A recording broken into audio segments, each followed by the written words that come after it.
Hi, Assalamualaikum warahmatullahi wabarakatuh.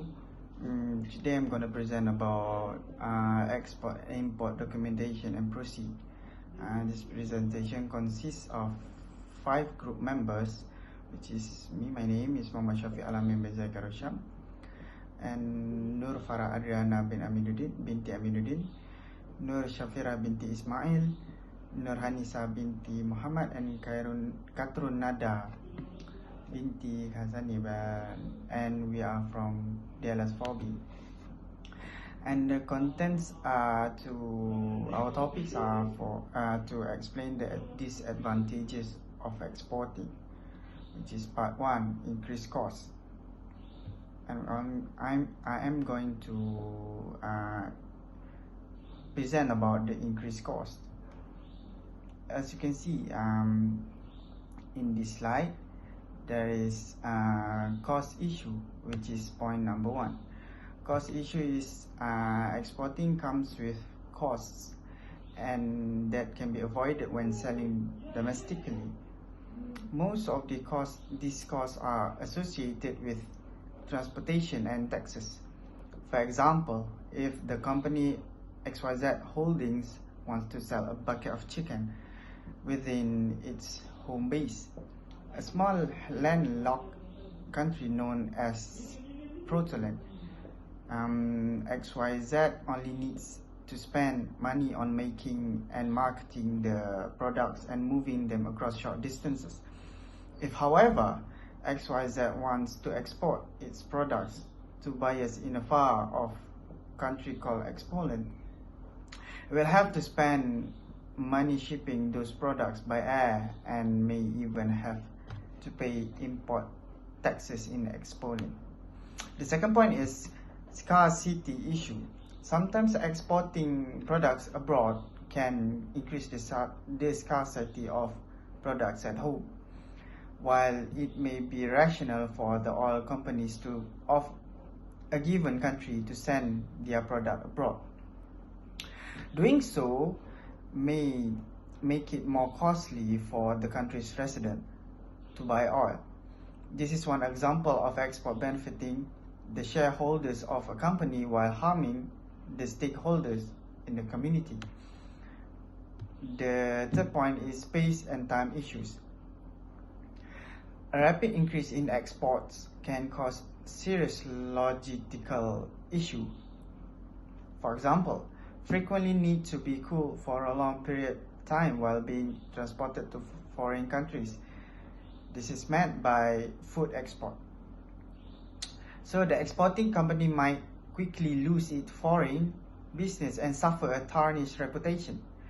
Other logistical issues associated with increasing export relate to transportation. And the fourth point is legal and political issue. Sometimes increased export can be accompanied by legal and political issue.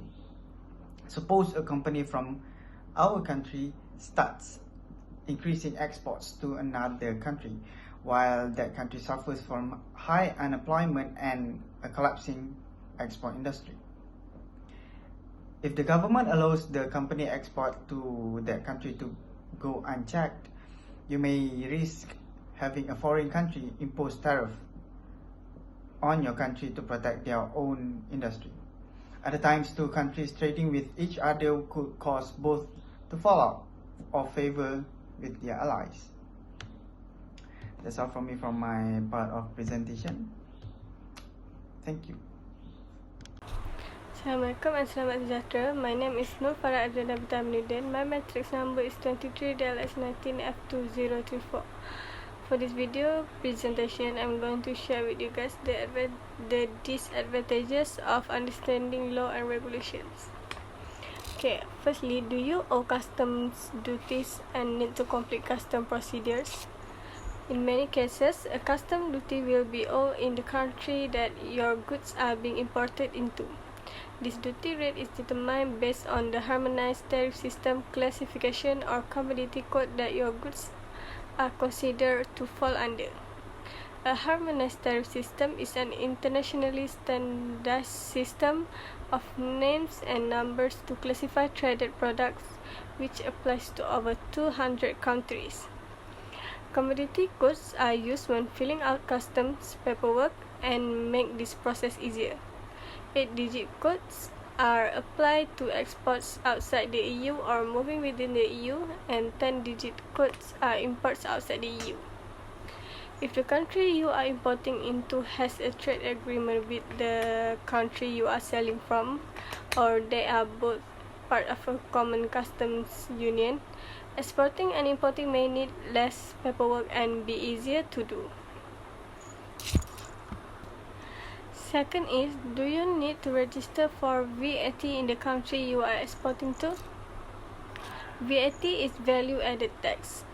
Value-added tax registrations means more paperwork and keeping records, which is why companies exporting on a smaller scale sometimes take different approaches. If you export on a small scale, consider working through a distributor or employing a specialist to do your VAT administration. Okay, the third one is, does the country that you are exporting from impose requirements? Some goods may require an export license if the products implicate foreign policy or national security concerns. This could be commercial items that have possible military use or encryption products. An export license involves getting pre-approval from the government of the exporting country. This would allow the goods to be sent to a particular destination country. Some countries may even apply an export duty, although this is unusual. Government trade authorities have plenty of information and guidance on matters relating to customs duties, taxes, and exporting license, as well as other compliance responsibilities. So that's all from me. Thank you. Assalamualaikum and hi, my name is Nur Shafira binti Ismail. My matrix number 23 DLS90F2030. So, in my part for the advantage of transportation, I will about transportation policy. So, in transportation, we have 4 modes, which is road, rail, air, and sea. So, first thing first, we move to road. In road, disadvantage for road is limited to continental transportation. For example, when China want to export goods to Malaysia, but they cannot use mode road because China to Malaysia or Malaysia to China, we don't have highway to use the mode of road. So secondly is urban congestion damage to road. For example, in road we have many traffic light that cause used to have to waiting for a long time. And another example is unexpected road accident causes traffic light jam. So for the second most is rail. What the advantage for rail is connection of the rail system is required. For example, if not controlled, will cause a collision with others rail. And if the system is damaged, the repair process take a long time, so the goods can be delayed. For a second disadvantage for rail is a complete train require a large volume, which is hence low frequency. Other ways handling in yard, which is low transportation speed. Mode of transportation is a disadvantage for mode air is expensive limit for size and weight, will cause the mean to become expensive, will use a lot cost. Secondly is usually as part of multi-mode transportation. So for the last transportation policy is mode C. Disadvantage for a mode C is inflexible roads, long lead time, inflexible because they follow the direction of wind.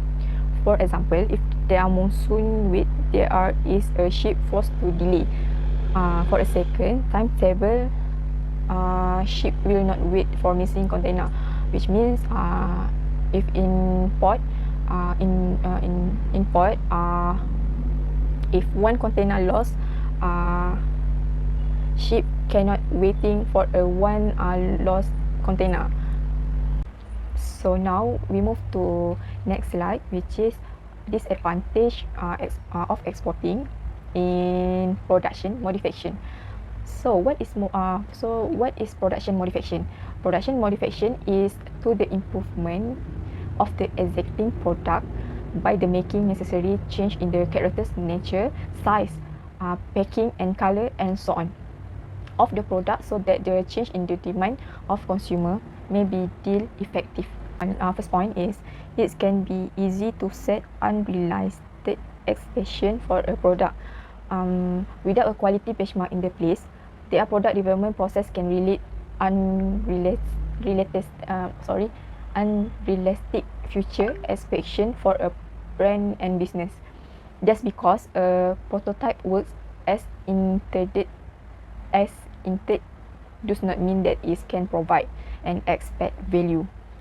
There must be a consistent performance in meeting consumer value expectation, and accurate benchmark must be set to make this happen. So now we move to second point is our product can fail unexpected. Even with 1,000 hours of testing, it is possible for a product to fail unexpected. The Samsung Note 7 battery issue and subscribed recall are example of this. If a product do not perform as expected in the general market, there are anticipated profit can become large unanticipated expenses in a very short period of time.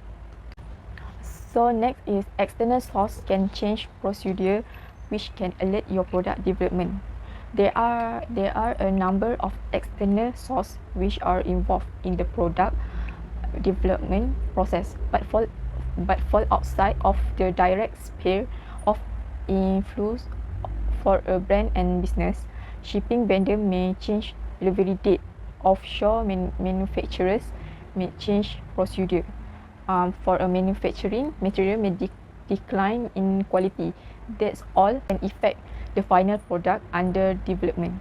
For the last point is product testing can result in a failed idea. A brand and business can put a lot of time and effort into the product development process, only to see an idea fail when tested within a market. There will always be a risk with product development because the cost of a failed idea must be absorbed.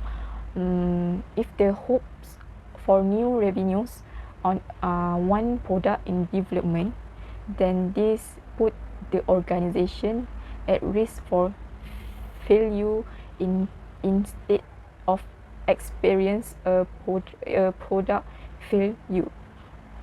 So that's all from my group. Thank you. Assalamualaikum.